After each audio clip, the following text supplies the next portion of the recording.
ज्योतिबाची चैत्र यात्रा नुकतीच पार पडली। यात्रेनंतर ज्योतिबा डोंगरावर निर्माण झालेला कचरा साफ करण्यासाठी शुक्रवारी रायगड जिल्ह्यातील रेवदांडा इथल्या डॉक्टर नानासाहेब धर्माधिकारी प्रतिष्ठानच्या वतीनं स्वच्छता मोहीम राबवण्यात आली। या मोहिमेदरम्यान 35 टन कचरा संकलित करण्यात आला। ज्योतिबाची चैत्र यात्रा नुकतीच पार पडली। या यात्रेसाठी 8 ते 10 लाख भाविक ज्योतिबा डोंगरावर आले होते। यात्रा काळात ज्योतिबा डोंगरावर मोठ्या प्रमाणात कचरा निर्माण झाला होता। हा कचरा स्वच्छ करण्यासाठी डॉक्टर नानासाहेब धर्माधिकारी प्रतिष्ठानच्या वतीनं 1122 स्वयंसेवकांनी शुक्रवारी ज्योतिबा डोंगरावर जाऊन 35 टन कचऱ्याचं संकलन केलं। कचरा संकलनासाठी ट्रॅक्टरही प्रतिष्ठाननं उपलब्ध करून दिले होते।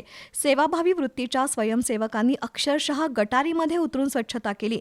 गेल्या 4 वर्षांपासून प्रतिष्ठानकडून हा उपक्रम राबवला जातो।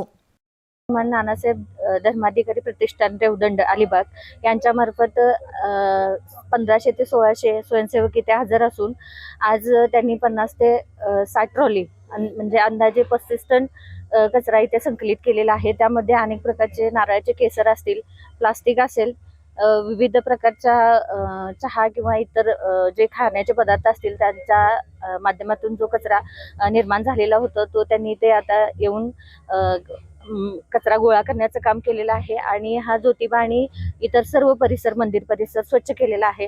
त्यांचं काम खूप उल्लेखनीय आहे, कारण इथं कचऱ्याच्या माध्यमातून अनेक रोगराई प्रसारित होण्याची शक्यता खूपच असते आणि तो कचरा संकलित करण्याचं खूप मोठ्या प्रमाणात काम त्यांनी चांगलं केलेलं आहे। सेवाभावी वृत्तीनं प्रतिष्ठानच्या स्वयंसेवकांनी ज्योतिबा डोंगरावरील स्वच्छता केल्यानं ज्योतिबा भाविकांमधून समाधान व्यक्त होतंय।